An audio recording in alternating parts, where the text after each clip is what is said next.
Well, we just got some proper gameplay of the upcoming Saints Row reboot from, obviously, GameInformer, who have seemingly been given the keys to the promotion train. You know the drill. Full video in the description, screenshots used for illustration purposes over here in this video. Let's begin. The video begins with the two GameInformer guys narrating over the video, clarifying that this is footage from two separate missions they were fortunate enough to play. This was all part of their cover story coverage. The cover story, I'm pretty sure, is locked behind a paywall, so if you can, read it. I'm sure it's very informative. Also, these two missions they're showing footage of are a part of the main story. They aren't side activities or diversions or whatever you want to call them. And it goes without saying that, seeing this is a Saints Row game, after all, we should probably temper our expectations here, because it is highly unlikely that the side content will be as fleshed out or spectacular as the main missions. It's not impossible, just unlikely. Looking at the top left of the screen here, we can assume that the first mission here is called Making Rent. Judging by the title, this is probably an earlier mission in the game, which makes sense because they want to keep the chunkiness of the rest of the game a big secret for when we get our grubby mitts on it come release. I don't think I've ever seen a trailer or promotional material spoil anything major before, except the trailer for the movie Cube, which spoiled almost every major incident in the movie. Anyway, back to Santo Ileso. At the bottom right of the screen, there's a bar with the words Sideswipe in West Flats. I'm not 100% certain, which should be applied to a lot in this video, seeing as we can only speculate on a lot of details, that this is a side objective, an optional task that'll net you some bonus if it didn't give you an additional reward. There would be 0 point in doing it, after all. My guess is that it's just a respect boost, or whatever the reboot's equivalent is. The minimap still looks horrendous, but this is pre-alpha footage, so I can forgive it for now. By the way, this is the exact same mission that we saw footage of during the previously released vehicle combat video GameInformer also uploaded. As the player gets in their car and drives off, we get to see that the GPS guiding real-world arrow navigation system is once again present. I have no idea what else to call them, so I'm sticking with that long name. The main difference this time is the color. It's this nice, cool neon purple, very reflective of the Saints. It's a hell of a stark contrast when comparing it with the directional arrows from Saints Row III, which looked ripped straight out of a racing game and were quite obnoxious. These arrows, along with the health bars that pop up on vehicles and NPCs engaged in combat, hopefully will be toggleable come release. One of the GameInformer guys confirms my suspicions and states that this is in fact a mission very early on in the main campaign, before the Saints are officially formed even. The main characters, Nina, Kevin, Eli, and you, the boss, are all living together now and are still working for their respective gangs before the inevitable rebellion and breaking from the mold to form a new secret club of their own. The gist of the Making Rent mission is, you need money to survive and keep your place of residence, so the natural and obvious thing to do is to go rob a loan office. The footage then cuts from the start of the mission, where you're making your way to the loan office, to the aftermath. You've got cops hot on your ass, and according to one of the narrators, the game is still slowly easing you into the icy cold waters of criminal life with tutorials. At this point, the sideways thrusting or ramming you can do to other vehicles while driving is named the side swipe here, and we can see how to actually pull it off. The current objective is to destroy the cop cars chasing you, and the side swipe seems extremely effective at damaging enemy vehicles. The explosions, by the way, are still amazing. Not overly elaborate animations or too much detail, very simple, very Saints Row. The GameInformer guys comment on how much they enjoyed the way the vehicles felt to drive, also mentioning how satisfying the combat felt while driving. While picking up your Switch car post-robbing the loan office, Los Panteros members confront you and they're really, really pissed because you pulled this small-time robbery off within their zone, their territory, and unfortunately, it's time for you all to die. Some quick gunplay is shown off here, nothing we haven't seen before. Once again, there's nothing crazy about how it looks, still maintaining that Saints Row look. The reloading is quite fast here, which makes me think that the journalists from GameInformer probably got to play with a heavily upgraded boss. If that's the case, that's normal. The devs want you to focus as much on playing the game as possible during these showcases, and would more than likely grant you complete invincibility if you so desired.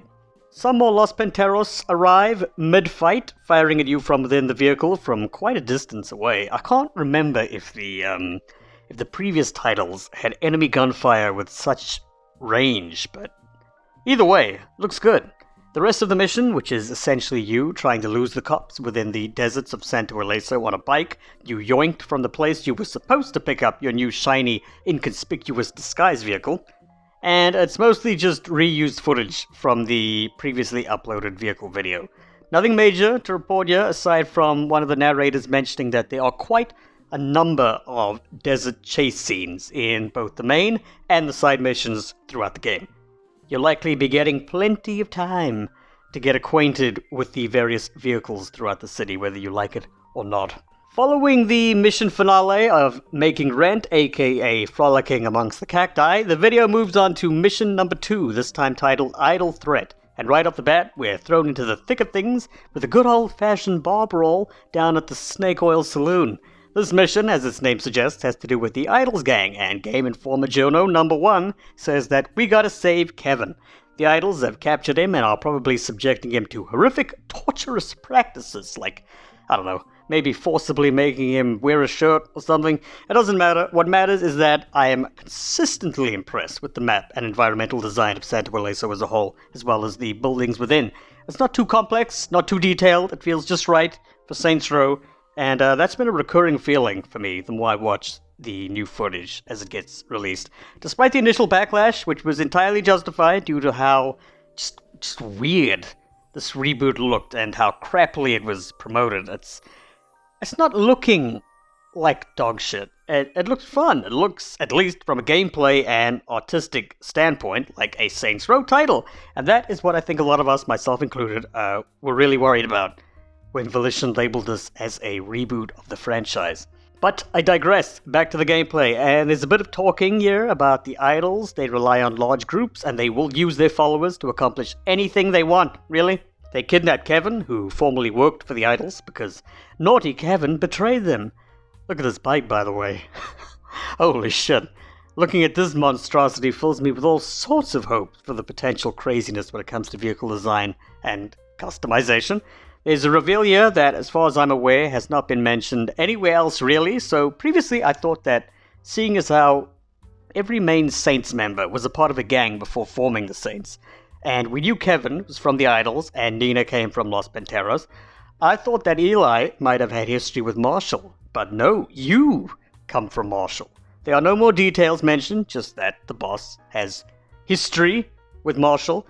This next shot, by the way, is easily my favorite in this 8-minute video. Riding around an idol camp, destroying the tents. It just looks so cathartic, doesn't it?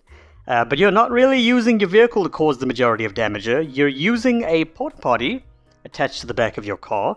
One of the GameInformer guys says that in the process of interrogating people to ascertain the location of our shirtless comrade Kevin, somebody was unresponsive or not forthcoming with details. So, you shove him in the porta potty, strap it to the back of your car, and use it as a makeshift weapon of mass destruction on an idol's camp. Now that is a stroke of pure genius.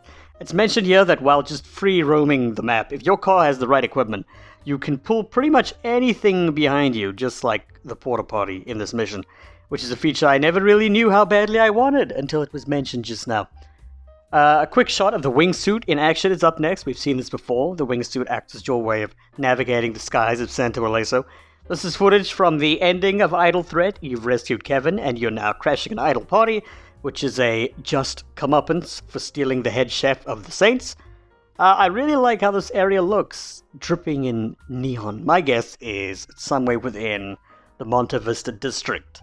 I think it's been mentioned that the idols typically throw their wild, frenetic, orgiastic parties here, attaching grenades to enemies and then throwing them towards their fellow teammates is here as well. This is, according to the GameInformer guys, a takedown, and this relates to the Saint symbol or the fleur-de-lis in the lower center of the screen. The more enemies you kill, the more the symbol fills up, and once you've done enough damage, you'll then get the takedown prompt. Successfully performing a takedown will apparently restore some health, so if a unique kill animation isn't enough incentive to pull these off, a boost to your vitality should sweeten the deal.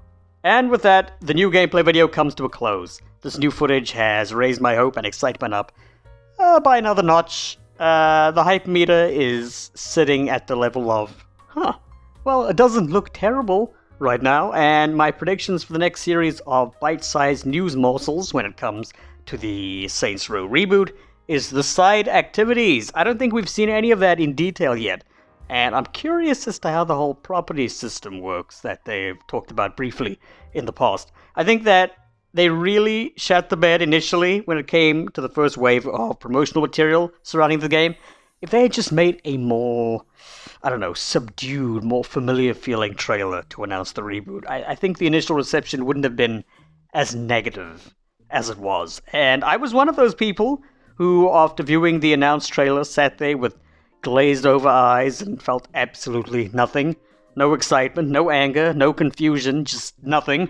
And with every subsequent piece of footage or info dump, I begin to feel a little more emotion towards the game. Now I feel some excitement, some curiosity, some anticipation. And I sincerely hope this game does not turn out horribly. Until next time, I've got some porta potty related experiments to work on. It's gonna be messy.